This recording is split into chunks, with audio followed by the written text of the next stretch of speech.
The heart of the new Impreza is the new Subaru Global Platform. It's a unique item, partially because it sees Subaru using terms we don't always associate with affordable C-segment hatchbacks and sedans. Agility, a phrase more often reserved for performance vehicles, is a big part of the new platform.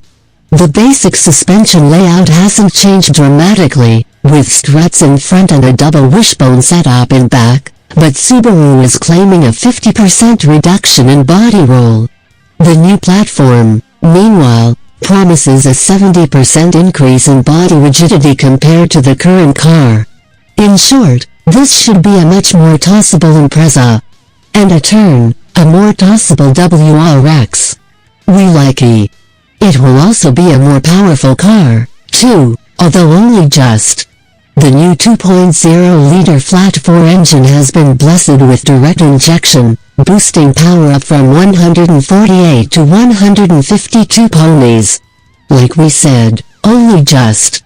Subaru was cagey on transmissions, simply saying that highline trims would get a Lineartronic CVT with a 7-speed manual mode. Like the current Impreza, the updated model will be offered in base, premium, sport, and limited trims.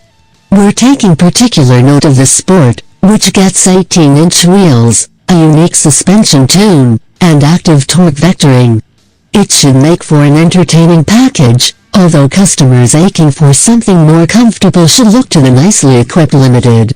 The top-end trim adds a power driver's seat, 8-inch touchscreen, push-button start, a Harman/Kardon stereo, leather upholstery, and 17-inch wheels. Subaru's awesome EyeSight safety system will also be offered, too. The 2017 Impreza goes on sale later this year, following this week's New York Auto Show debut.